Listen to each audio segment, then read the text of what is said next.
patient in 1003 is complaining about pain again.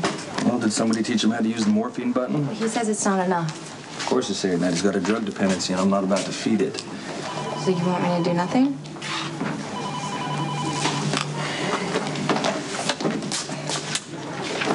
So much for compassion, right? This is not a job requirement. Can you take the rest of the afternoon off? I have other patients. Yes, I'm avoiding another confrontation with Robin. Things are still tense, huh? No, you could say that. Last night she almost died. Today she won't even talk to her therapist. She slammed the door in her face. That doesn't sound like her. Right now, I don't know if that behavior is Robin or the condition.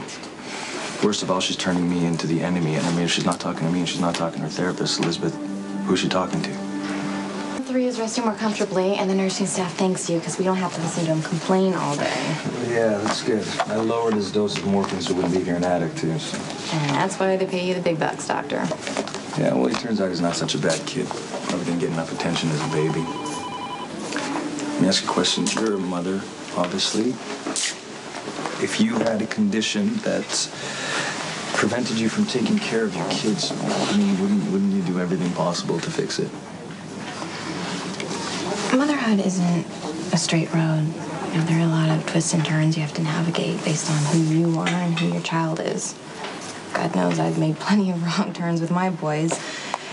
But having children doesn't suddenly qualify you for sainthood. I mean, I've lied, I've put my boys in danger, and I didn't have Robin's excuse. Yeah, but you turned your life around. I'm looking at the real possibility that Robin won't. There are 2 things that you need to keep in mind. One is that you love Robin, right?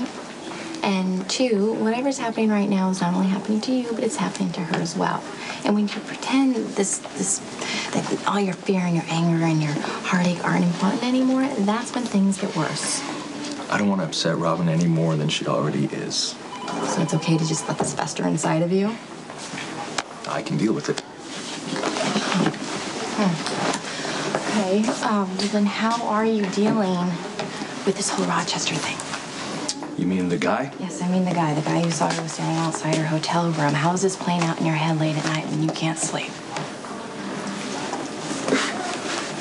I can't help but wonder if she keeps in touch with him, if she's talking to him when she's not talking to me, or is there somebody else that I'm not even aware of? I'm really glad that you can talk to me about this, and I appreciate your honesty, but I'm not the one you should be telling this to.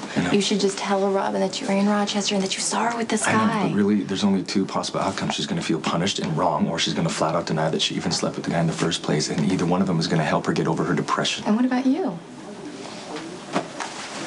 If Robin is well and Emma gets her mother back, Robin and I can work on getting past this. Okay. And until then, you can just unload on me, and I promise not to be too pushy. I know. Listen, I appreciate your perspective as a friend and a mother. I really do. I just want you and Robin to work past this and be happy again. Because I care about you, both of you guys. And I hope you can remain honest with what it is that you want. I want my wife, and I want my family back.